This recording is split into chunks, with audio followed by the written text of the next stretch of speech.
Welcome friends. Today we are going to study about the alphanumeric data type. Now what is meant by the alphanumeric data type? Alphanumeric means we can store the alphabet and the numeric data into that data type. Okay, means for example if you want to store the admission number, for example DPS 01. So in this DPS 01 we can have the alphabets also and the number also. So this is called as the alphanumeric types of data. Okay, in that the first is called as the this long varchar, means long variable character, which can store the memory data type and stores the up to the max length or number of indicated by the user. So we can store the very long data in the alphanumeric type, okay, in that long varchar. Okay, and it accepts the any UTF-8 characters, means we can store the any type of language or any type of numbers or alphabets in that data type. Okay, now the next is called as the character. We can store the text data in that one. We can store the exactly the length specified by the user, means for example if you give the size 50, so beyond that 50 characters you cannot store the data into that character. Okay, and which will also pads with the trailing space for the shorter strings, so which will add the pads or the we can say space into that text. Okay, next is called as the varchar, which is also store the text type of data which stores up to the specified length, and here also no padding is required for that one. Another called as the varchar and ignore case. Ignore case means we can store the combination of, for example, small and capital letters into that one.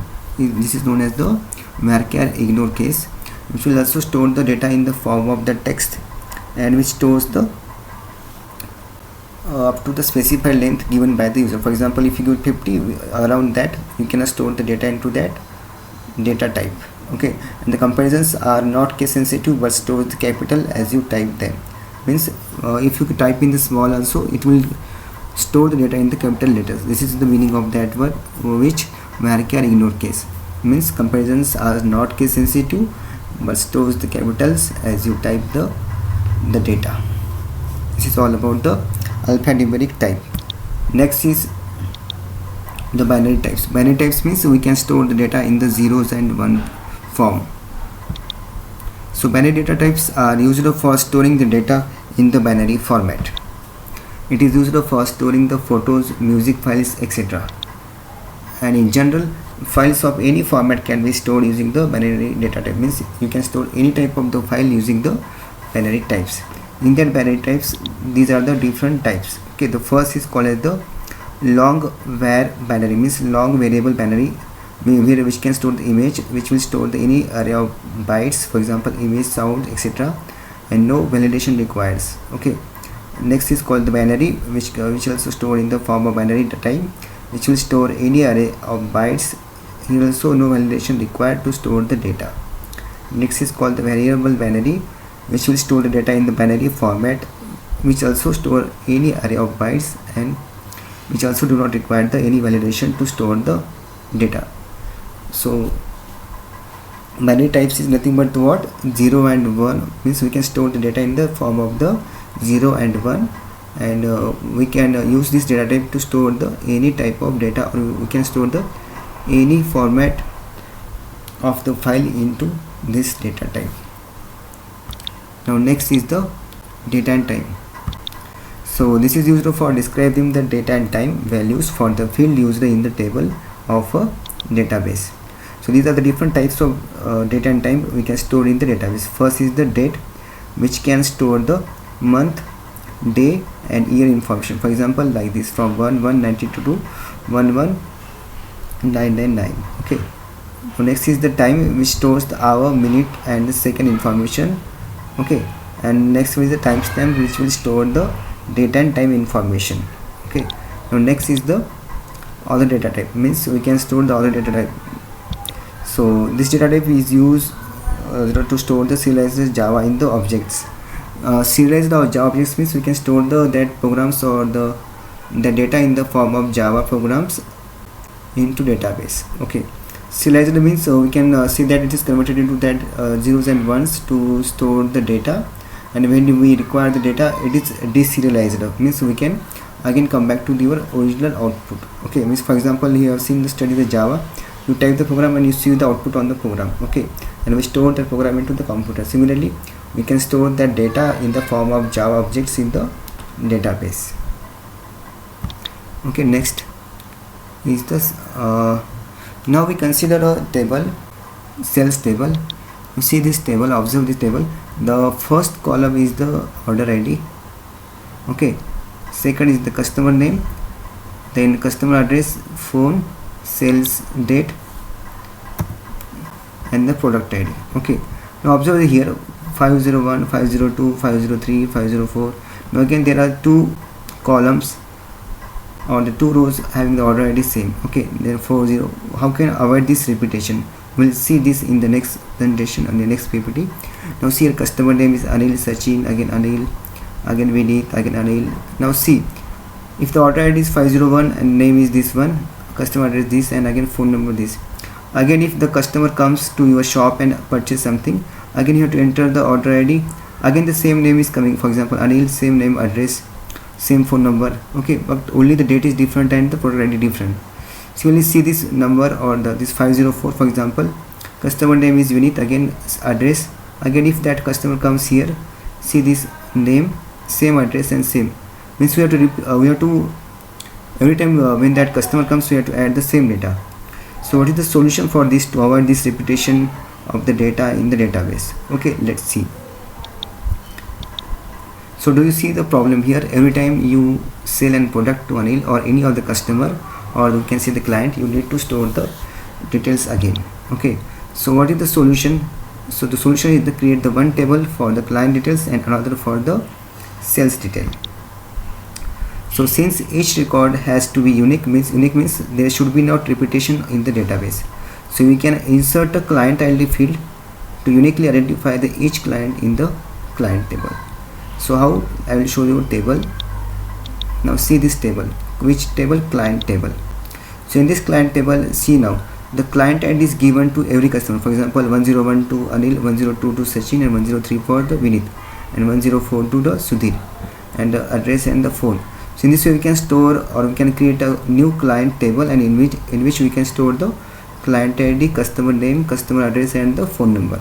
Okay, now next we see sales table. Now what happened in the sales table? What we change? We just store the order ID, okay, the client ID, sales date, and the product ID. Okay, now here see 501, 2, 3, again the data is coming repeat. So how to avoid this repetition?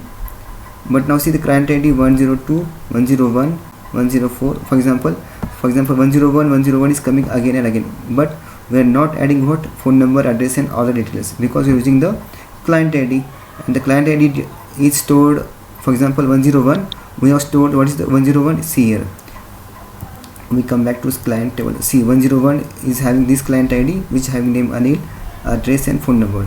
So when you come to sales table, we have to just enter the word the client ID. For example 101, which means 101 is Anil, okay, and address is given that table, also the phone number is given in that table. So in this way we can store the data by using the two tables. Which one? Client and sales. Now if you want to avoid this repetition, we can use another concept called as the primary key. Now what is meant by the primary key? We will see in the next slide. Okay, to avoid the duplication, or we can say to maintain the uniqueness in the database. Okay, now in this example here, the field client ID occurs once in the client table, but since one client can place many orders, it occurs number of times in the sales table. Means in that case we can see the 101 is coming one or two or three times. For example, means a client can purchase product many times. Okay, next, since we cannot have an order without the customer, we can call the client table as the parent and the sales table as the child table. So in this example we call the client table as the parent and the sales table as the child table. Okay, so in such related tables we can share a common field or the column. For example, in above table we have taken the client ID as a common field. Okay, so if the one or more tables are related to each other, we can share a common field, or we can say common column, to relate the one or other tables. Okay, now for example we see now what is meant by the primary key. Okay, so primary key is a unique value that identifies a row in a table. Okay, this is the definition of the primary key. Unique value means the value should not be repeated. It's called the unique value. Okay. So in our example, the client ID is the primary key in the client table. As we have seen in the client table, the client ID is the primary key in the client table. So primary key are also indexed in the database, making it faster for the database to search for the record. So with the help of primary key, database is indexed, so we can search the record very faster. This is the one of the benefit of the primary key. Now if you see this one, now another is called the foreign key. Now the referred field client ID which occurs in the sales table is called the foreign key. Okay. Now the foreign key identifies a column or the set of columns in one means referencing table that refers to a column or the set of columns in another table. Now what is mean by the foreign key? I will show the example. Now consider this client table. In this client table there are the 4 columns which are client ID, customer name, customer address and the phone number. Okay, now consider this table again. Now you can see that the primary key is taken as the client ID. Okay, now see this sales table. In this table there are the 4 columns, for example order ID, client ID, sales date and the product ID. Okay, so in this table we have taken the client ID from the client table, so this key is called as the foreign key in the sales table. Okay, now there are the 2 primary key which are the order ID and the client ID. Okay, so in the sales table client ID is known as the foreign key because it is taken from the other table. Other table means client table. Okay, so this is the use of the primary key and the foreign key. So what is the use of the primary key? It helps to keep the uniqueness in the table. Okay, and the foreign key is the which used as a primary key which is taken from the other table. Okay, so in this case client table is the parent table and the sales table is the child table. Okay, this is for today. In the next session we will see about the different manipulation of data in the database. Thank you.